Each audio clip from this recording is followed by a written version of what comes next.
오늘도 우리에게 귀한 날, 복된 날 주시고 새벽부터 우리 주님 전에 나와서 우리 주님과 함께 이 하루를 살아갈 수 있도록 은혜 베풀어 주셔서 감사합니다.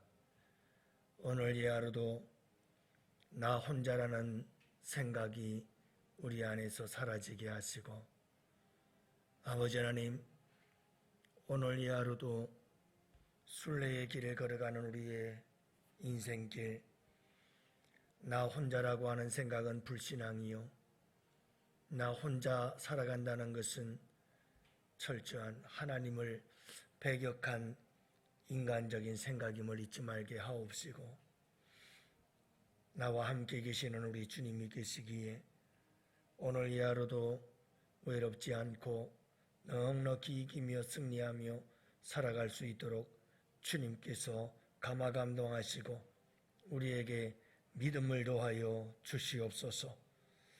아버지 하나님, 이 세상 그 누구도 날 알아주지 못한다 할지라도, 나를 거절하고 외면한다 할지라도 우리 주님이 나와 함께 계시기에 오늘 이 하루도 살만한 하루요, 우리 주님과 함께 만들어가는 내 인생의 최고의 날이 될 수 있기를 원합니다. 주님 역사하여 주옵소서.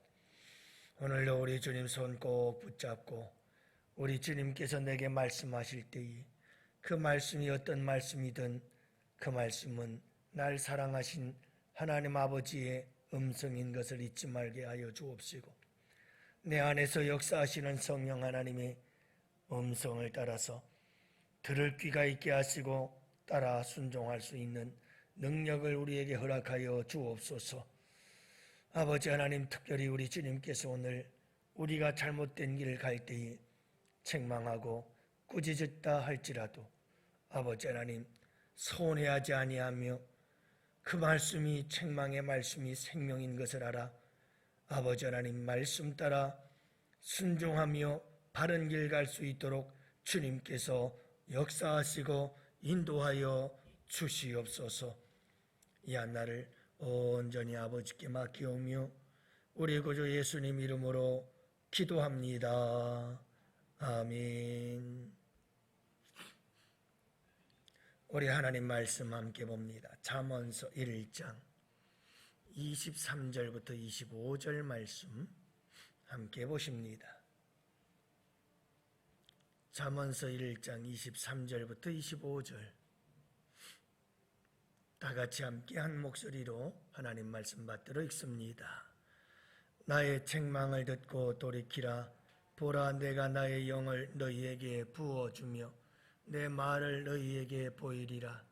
내가 불렀으나 너희가 듣기 싫어하였고 내가 손을 폈으나 돌아보는 자가 없었고 도리어 나의 모든 교훈을 멸시하며 나의 책망을 받지 아니하였은즉. 아멘. 할렐루야. 네, 좋은 아침입니다. 오늘도 우리 주님과 함께 동행하십시오. 그분이 우리와 함께 하시는 임마누엘 되시는 줄로 믿습니다. 그런 말 있죠. 병은 자랑해야 한다고.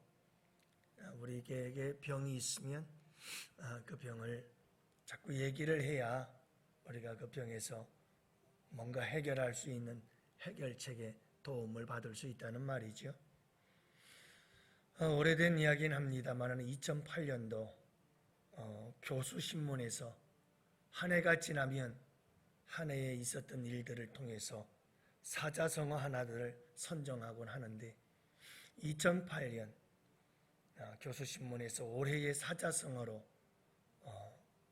결정이 되었고 선정되어졌던 것이 호질기의라고 하는 단어였다고 해요. 호질기의라고 하는 것은 병을 숨기고 고치려고 하지 않아서 결국은 자신의 몸을 망치는 것을 의미한다고 합니다. 그러니까 자기에게 잘못된 것이 분명히 있는데 그것을, 남의 충고를 빨리 받아들여야 되는데 받아들이지 않고 숨기려고 하다가 결국은 인생을 망치게 된다, 그런 뜻이죠. 당시 정치권들이 국민들의 목소리에 귀를 닫고 듣지 아니한 그런 정치인들의 모습을 빙자해서 만든 선정된 단어입니다. 이 사자성어에는 이런 의미가 담겨져 있습니다. 이런 이야기가 있죠. 중국 전국 시대에 명의로 알려졌던 편작이라고 하는 사람, 채나라 환공의 이야기에서 유래가 되었다고 합니다.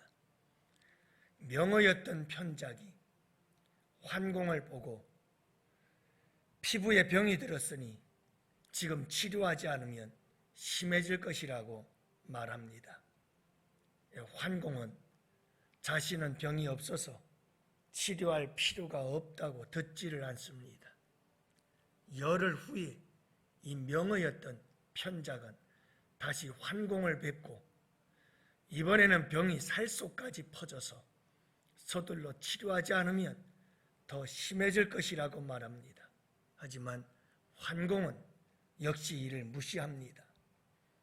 다시 열흘 뒤에 편작은 환공에게 병이 내장까지 미쳤으므로 빨리 치료하지 않으면 위험하다고 경고를 합니다.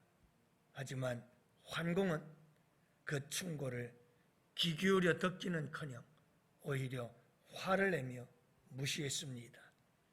다시 열흘 뒤 환공을 찾아온 편작은 멀리서 환공을 바라보기만 하다가 아무 말 없이 돌아가 버리고 말았습니다. 환공이 궁금했습니다. 그래서 사람을 보내서 이유를 물었습니다. 그러자 편작은 병이 이미 골수까지 스며들어 고칠 수 없기 때문에 그냥 돌아왔다라고 말합니다. 그로부터 닷새 후 환공은 온 몸에 고통을 느끼기 시작했습니다. 그때서야 서둘러서 명의인 편작을 데려오라고 사람을 보냈지만 편작은 이미 멀리 떠난 뒤였습니다. 여러분, 어리석은 자가 지혜로운 사람이 되는 방법, 그 비결은 무엇일까요? 병든 자, 그가 고침을 받고 빨리 건강하게 되어질 수 있는 방법, 그것은 무엇일까요? 어제는 지혜가 사방에서 부른다고 했습니다. 가는 곳마다 지혜가 우리를 불러요. 이 지혜의 소리를 듣고 지혜를 좀 배워라. 그러나 어리석은 자는 어리석음을 좋아해. 거만한 자는 거만을 기뻐해요. 미련한 자는 지식을 싫어해요. 그래서 어리석은 자는 계속 어리석음만 따라다녀요. 거만한 자는 계속 거만만 기뻐하고 즐거워하며 살아요. 미련한 자는 싫어요, 지식이. 그냥 무지함 속에서 미련하게 사는 게 좋아요. 그래서 지혜로울 수가 없어요. 오늘은 또 다른 지혜의 소리에 대해서 말씀하고 있습니다. 지혜가 사방에서 부르고 있어요. 근데 그 지혜의 소리는 무엇인가? 그 지혜의 소리는 책망의 소리라는 거예요. 여러분, 어리석은 자들이 귀를 막고 거만한 자들이 귀를 막고 미련한 자들이 귀를 막는 이유 중에 하나가 또 여기 있어요. 지혜의 소리는 책망의 소리예요. 23절에도 보면 나의 책망을 듣고 돌이키라. 나의 책망을 듣고 돌이키라. 지혜가 부르는 소리는 책망의 소리예요. 25절에서도 나의 모든 교훈을 멸시하며 나의 책망을 받지 아니하였도다. 내가 불렀으나 너희가 듣기 싫어하였고 내가 손을 폈으나 돌아보는 자가 없었고, 지혜가 아무리 손을 펴고 지혜가 아무리 교훈을 주어도 멸시하고 지혜가 아무리 책망을 해도 받지 아니하고, 지혜의 소리는 책망의 소리다. 여러분, 이 지혜가 우리에게 어떻게 들려오느냐? 책망의 소리로 우리에게 들려옵니다. 이게 싫은 거죠. 이게 싫은 거예요. 그래서 어리석은 자들은 어리석음을 좋아해. 미련한 자들은 이런 지혜의 소리를 싫어해. 거만한 자들은 절대로 책망 듣지 않지요. 그래서 어리석음을 벗어날 수가 없는 겁니다. 얼마나 많은 사람들이, 아니 저도 여러분들도 누구든 여러분 다른 사람의 책망의 소리를 듣기를 좋아하는 사람이 어디 있겠어요? 타락한 인간의 본능입니다. 누군가 나의 잘못을 지적해주면 그것은 부끄럽고 수치스럽고 모욕적이라고 생각을 합니다. 아무도 나에게 듣기 싫은 소리 하지 말라 이 말이죠. 아무리 호인도 자기 자신에 대해서 잘못하는 이야기를 하면 발끈합니다. 사람에게 책망을 받는다는 것보다 힘든 일이 없습니다. 이것을 극복하는 사람은 정말 훌륭한 사람입니다. 그는 지혜의 소리를 들을 줄 아는 사람입니다. 그래서 이 세상에는 지혜의 음성을, 지혜의 소리를 들을 수 있는 사람이 그리 많지 않습니다.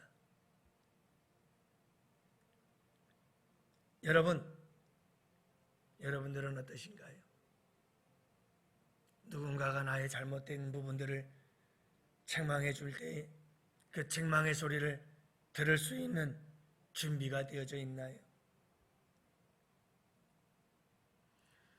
그래서 타락한 인간들은 서로가 서로에 대해서 책망하고 꾸짖는 일에 대해서 쉽게 받아들이질 않습니다. 우리 믿음의 사람들은 먼저 하나님 앞에서 훈련이 되어져야 합니다. 하나님의 꾸짖음과 책망을 들을 줄 알아야 됩니다. 여러분, 우리가 믿는 하나님, 그 하나님에 대한 책망과 꾸짖음이 우리에게 들리지 않고 우리가 그것을 거절하고 거부해 버린다면 사람의 책망, 꾸짖음 들리지 않습니다. 먼저 우리는 믿음과 신앙을 통해서 살아계신 하나님, 나를 사랑하셔서 날 사랑하셔서 꾸짖고 책망하시는 하나님, 그 하나님의 책망과 꾸짖음을 들을 줄 알아야 합니다. 그리할 때 사람들에게도 들려오는 책망과 꾸짖음도 들을 수 있게 되어지지요. 하나님의 책망으로 들을 수 있으니까요. 사건, 상황들, 하나님께서 우리를 책망하는 도구일 수 있습니다. 하나님에 대한 책망을 들을 수 있는 준비된 사람들은 이런 사건과 내 삶 속에서 벌어지는 모든 일들, 환경들, 상황들을 통해서도 하나님의 책망의 소리를 듣고 바른 길로 돌아설 수 있게 되어져서 어리석음에서 지혜로움으로 변화될 수 있으나, 책망을 듣지 않는 사람들이 있습니다. 죽어도 듣지 않는 사람들. 그런데 마지막 보루는 하나님의 책망이거든요. 그런데 하나님의 책망까지도 안 들어요. 그러면 어떻게 되는 거죠? 감당할 길이 없어요. 돌아설 길이 없어요. 그래서 오늘 말씀해 보면 내가 나의 영을 너희에게 부어준다. 성령께서 우리 안에서 우리를 책망할 때 여러분 성령의 책망의 음성을 들을 줄 아는 여러분들이 되시기를 바랍니다. 23절 내 말을 너희에게 보이리라. 여러분, 하나님은 우리에게 말씀으로 우리를 책망하시곤 합니다. 그래서 모든 성경은 하나님의 감동으로 된 것으로 교훈과 책망과 바르게 함과 의로 교육하기에 유익하다고 말씀하시지요. 여러분, 성령께서 내 안에 계시며 하나님의 말씀을 통해서 하나님은 우리를 끊임없이 책망합니다. 우리가 잘못된 길을 갈 때 바른 길로 돌아오라고 우리 주님께서 우리를 책망하십니다. 그때 그 음성을 들을 때 우리는 어리석은 길에서, 미련한 길에서, 거만한 길에서, 잘못된 길에서 돌아서서 지혜로운 길 갈 수가 있게 되는 거지요. 옳은 길, 의의 길을 가게 되는 겁니다. 근데 이 책망의 소리를 듣지 않으면 우리는 끊임없이 멸망의 길로 가고 마는 겁니다.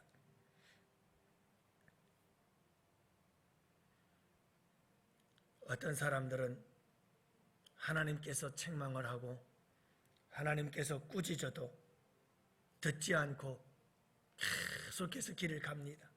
이 환공처럼 병들었다고 해도 그냥 가는 거예요. 듣지를 않아요. 괜찮다는 거죠. 근데도 아무렇지도 않아요. 오히려 더 잘 되는 것 같아요. 그래서 악을 행하는데도 하나님은 혼내주지도 않고 잘 돼요. 지난 주일날처럼 여러분 시편 73편 악인의 형통함처럼 잘 되는 사람들 많아요. 여러분 왠지 아세요? 그런 것은 사생하라 이렇게 성경은 말씀하셔요. 하나님은 사생아, 다시 말하면 하나님의 자녀가 아닌 자들은 책망하고 꾸짖질 않아요.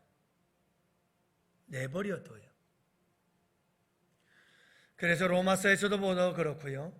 특히 출애굽기에 보면 하나님께서 바로를 그 완악함대로 내버려 두었더라.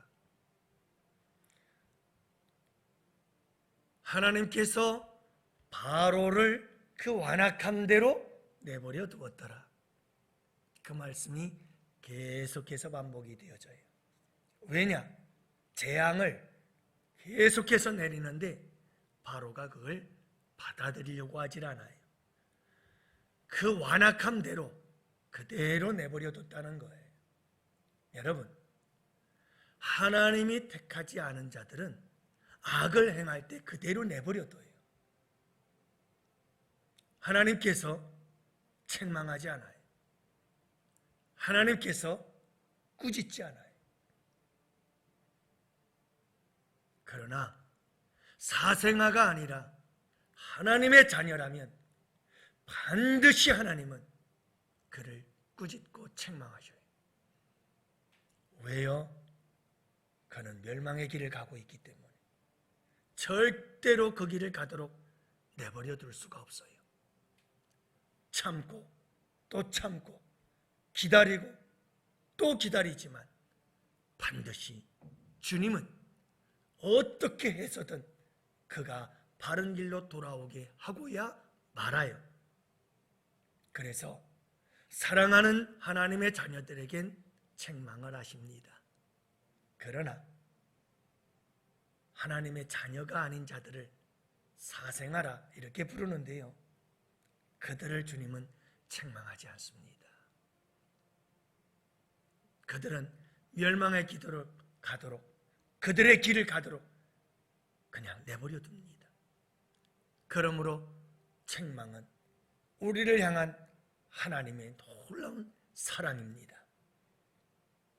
우리를 바른 길 가도록 복된 길을 가도록 하나님께서 우리를 돌이키기 위한 어리석음의 자의 길에서 지혜로운 길로 지혜로운 자의 삶으로 살아가게 하시려는 하나님의 거룩한 도구가 책망이에요. 그래서 지혜의 소리는 책망의 소리예요. 사랑하는 성도 여러분, 하나님은 때로는 사람을 통해서도 책망하십니다. 나단 선지자를 통해서 다윗을 책망하지요. 그가 회개할 때에 그는 어리석음의 길, 멸망의 길에서 지혜로운 길로, 복된 길로 돌아서는 거지요. 그게 축복입니다. 여러분, 오늘 이 하루를 살아갈 때도 그렇고 우리의 남은 인생을 살아갈 때도 여러분 항상 누군가 나에게 책망을 하면 그 책망의 소리를 듣는 순간 나도 모르게, 저는 그래요. 책망의 소리를 듣는 순간 나도 모르게 발끈하며 내 본능이, 방어 기제가 탁 튀어나와요. 그러나 그 순간 바로 내 그 방어 기제를, 타락한 본능을 탁 쳐야 돼요. 그리고 책망과 훈계를 받아들일 수 있어야 돼요. 여러분, 그럴 때 그래, 내가 이 잘못된 길에서 돌이켜서 바른 길 가야지. 맞아, 이런 부분들은 내가 고쳐야 될 부분이야. 여러분, 이렇게 내 안에서 말씀하시는 성령님의 책망의 음성, 하나님의 말씀이 내게 주시는 책망의 음성, 사람을 통해서, 사건, 환경들을 통해서 나에게 주시는 하나님의 책망의 음성을, 소리를, 이 지혜의 소리를 잘 듣고 순간적으로 나의 마음은 발끈하고 방어기제가 발동되어지면서 여러분, 이것을 무시하고 싶은 그런 충동이 내게서 일어나지만 그 충동을 하나님 앞에 쳐서 겸손히 나를 낮추고 복종해서 순종함으로 여러분, 우리가 날마다 아름다운 지혜자의 길을 걸어가는 우리 양원의 성도들 꼭 되시기를 축복해요. 여러분, 남편들이요, 아내의 충고를, 어드바이스를 잘 들으세요. 아내들이요, 또 남편의 충고를 또 잘 받아들일 줄 아는 사람들 되시고요. 자녀들이요, 부모의 충고를 잘 받아들이세요. 여러분, 우리 목회자들은, 또 우리 교육자들은, 우리 성도들이 주시는 또 어드바이스, 조언의 말씀들을 잘 새겨 듣고, 또 성도들은 목회자가 강단에서 전파하는 하나님의 말씀을 여러분들이 잘 새겨 듣고, 그렇게 하나님의 음성으로 듣고 서로 여러분 모든 충고를 하나님의 거룩한 도구들, 그들을 통해서 주시는 하나님의 음성으로 듣고, 지혜자의 음성으로 듣고 우리가 충고를 받아들이고 따라간다면 잘못된 길에서 돌이켜서 항상 옳은 길, 복된 길을 걷게 되어지는 줄을 믿으시기 바랍니다. 오늘 말씀은, 결론은 그겁니다. 지혜의 소리, 어리석은 자로 지혜롭게 하는 지혜자의 소리, 그 소리는 충고의 소리요, 책망의 소리다. 여러분들 늘 책망을 잘 겸손하게 받아들일 줄 아는 우리 모두가 되어져서 날마다 우리의 삶 속에서 어리석음은 사라지고 지혜로움으로 충만해지는 복된 우리의 삶이 되기를 주님의 이름으로 축복합니다. 이제 우리 다 같이 함께 두 손 들고 주여 삼창 부르짖으며 하나님 앞에 기도합시다.